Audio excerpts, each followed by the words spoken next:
কালকে জামাই ষষ্ঠী চলে গেল। চারদিকে কত আলো ছিল, কত আনন্দ ছিল। সবার ঘরে ঘরেই উৎসবের একটা সুন্দর আমেজ তৈরি হয়েছিল। সবাই সেজেগুজে বরের হাত ধরে বাপের বাড়ির দিকে রওনা দিচ্ছিল। আর কালকের এই বিশেষ দিনটায় আমার মনটা বড্ড ভারী হয়ে উঠেছিল। একটা অদ্ভুত শূন্যতা আমাকে গ্রাস করেছিল। আসলে কালকে আবারও একবার বাস্তবতা উপলব্ধি করলাম। যেই মেয়ের বাবা নেই, তার বোধহয় বাপের বাড়িও নেই। কাল সবার আনন্দ দেখে আমারও বড্ড ইচ্ছে করছিল আগের মতো করে বাপের বাড়ি যাই, একটু আবদার করি। কিন্তু আমার বাবা না থাকায় সেই শখগুলো আর কোনো দিনই পূরণ হওয়ার নয়। অনেকে হয়তো ভাববেন স্বামী তো আছে, শ্বশুর বাড়ি আছে, কিন্তু সত্যি বলতে কি, স্বামী তো পরের কথা। বাবা হলেন একটা মেয়ের মাথার উপর বট গাছ। সেই বট গাছের শীতল হাওয়া হারিয়ে গেলে তার কোথাও খুঁজে পাওয়া যায় না। বাবাই হলো একটা মেয়ের আসল আনন্দ। বাবা যদি সেই বাড়িতে না থাকে, তবে আর ইট পাথরের দেওয়াল আর যাই হোক, বাপের বাড়ি মনে হয় না। এই ভাবনা চিন্তাগুলো করতে করতেই কাল স্নানটা সেরে নিয়েছিলাম। তারপর নিজের স্কিন কেয়ারটা করে ঠাকুর ঘরের দিকে এগিয়েছিলাম।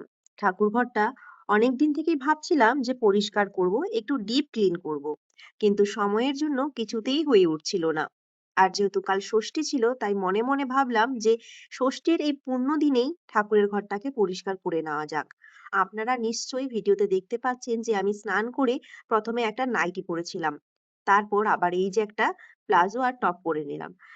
এটার কারণটা কি জানেন? আমার ঘরের ছেলে মানে আমার অস্কার এই প্রচন্ড দুদিন গরমে কিছুই খাচ্ছিল না। আর না খাওয়ার কারণে গরমে ওর বারবার বমি হচ্ছিল। ওর সেই বমিগুলো আমাকেই পরিষ্কার করতে হয়েছিল। যেহেতু ও আমাদের বাড়ির কুকুর, ও বাইরে বা রাস্তার কুকুরের সাথে মেশে না, তাই ও আমাদের সন্তানের মতো। তা সত্ত্বেও ঠাকুর ঘরে ঢোকার আগে মনের এবং শরীরের শুদ্ধতা তো বড় কথা। যেহেতু বমি ঘেঁটেছি, তাই ভাবলাম ঠাকুর দেবতা ছুঁই, শুদ্ধ মনেই ছোঁয়া উচিত। সেই জন্য বমি ফেলে দিয়ে জামাটা চেঞ্জ করে তবেই ঠাকুর ঘরে ঢুকেছিলাম। এমনিতেও অন্য কাজ থাকলে আমি চট করে ড্রেস চেঞ্জ করি না, কিন্তু পুজোর ক্ষেত্রে নিয়মটা আলাদা। এরপর ঠাকুর ঘরের সবকিছু খুব সুন্দর করে পরিষ্কার করলাম। ঠাকুরকে জল দিলাম, শিবলিঙ্গে ভক্তি ভরে জল ঢাললাম এবং সূর্যদেবকে অর্ঘ্য দিয়ে কালকের পুজোটা কমপ্লিট করলাম। কিন্তু পুজো সেরে ঘর থেকে বের হতেই দেখি অস্কার আবারও ঘরে বমি করে রেখেছে। ওর কষ্ট দেখে মনটা খারাপ হয়ে গেল। আবারও কাপড় চেঞ্জ করে ওর বমিটাকে ফেললাম।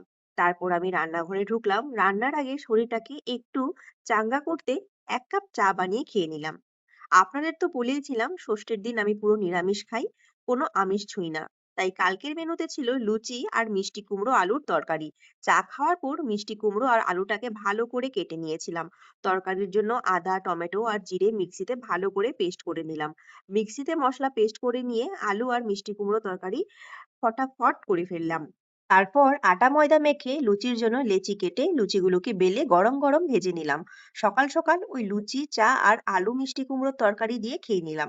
আসলে কালকের দিনটা আমাদের নিয়মে মানে আমার শ্বশুরবাড়ির নিয়মে ভাত বা অন্ন খেতে নেই। ষষ্ঠীর দিন নিরামিষ খেতে হয়। তাই আমিও ভাত না খেয়ে এই নিরামিষটাই খেয়েছিলাম। আর এইভাবেই কাটলো আমার কালকের দিনটা। ভিডিওটা কেমন লাগলো অবশ্যই কমেন্ট করে জানাবেন। সবাই ভালো থাকবেন। টাটা।